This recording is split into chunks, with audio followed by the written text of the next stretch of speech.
Petani sama warga yang kemarin sudah berjumpa dengan beliau-beliau. Saya diminta untuk merespon dua isu dari kawan-kawan petani dan biro. Satu soal pupuk langka. Jadi cerita pupuk langka sulit itu tidak terjadi di Jawa Tengah seperti pada saat perdebatan, itu terjadi seluruh Indonesia. Itulah kenapa tadi idenya adalah satu data Indonesia khusus pertanian segera dibereskan. Kalau itu bisa beres, maka kita tahu alokasi, kita tahu bagaimana cara menambahnya, dan kita harus tahu bagaimana cara mendistribusikannya. Karena ini barang subsidi. Inilah yang menjadi keluhan. Maka jangan sampai produktivitas kita turun karena persoalan-persoalan suplai yang tidak bisa ajak. Yang berikutnya tentu saja kalau itu bisa menyelesaikan beres, tapi kalau nggak bisa menyelesaikan maka sebenarnya ada alternatif. Alternatifnya apa? Alternatifnya adalah pertanian organik. Dan itulah betapa pentingnya para penyuluh-penyuluh kita untuk bisa membantu. Dan ini aspirasi yang hari ini menyeruak cukup banyak.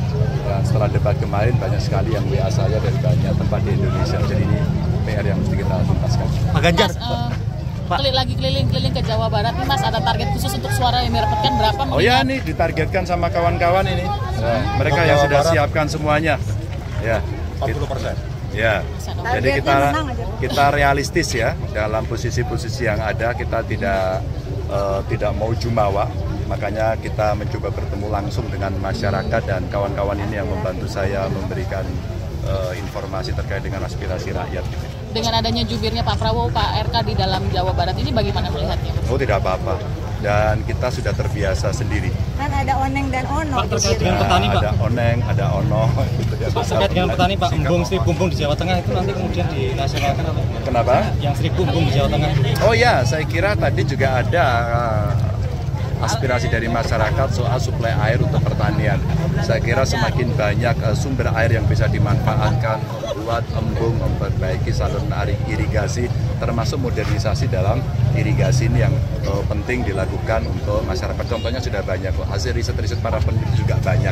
Maka kalau itu diambil, rasanya akan bisa menyelesaikan. Dan itu ide orisinil dari masyarakat. Oke. Pak Ganjar, Pak, Presiden Jokowi belakangan ini memberikan bantuan kepada para petani di Jawa Tengah, bantuan puso, Pak, gagal panen 8 juta per 1 hektar. Dan itu bagaimana tanggapannya Bapak? Iya, itu bagus, saya acungi jempol, sehingga gagal panen ini pernah kita bicara asuransi petani, dan saya kira sudah ada itu asuransinya. Kita pernah menjalankan itu, dan perlu respon cepat dari kita semuanya, dari pemerintah.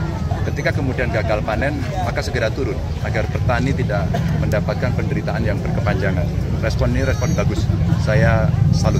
Ya. Mas, soal dari negara. Soal KPK yang mengajak para capres untuk memaparkan soal visi-visi dan pemberantasan korupsi seperti apa? Oh ya, kalau kita jelas 10 tahun Mas, saya jadi gubernur, mboten korupsi, mboten ngapusi. Itu pertunjukan yang paling jelas. Ya. Dan saya ajak KPK. Saya ajak KPK Korsubga, saya membuat sekolah anti korupsi di seluruh SMA, SMK, termasuk pendidikan yang di bawah kabupaten kota, dan 35 kabupaten kota, bupatinya, wali kotanya semua tanda tangan. Karena pencegahan itu penting, tidak hanya penindakan.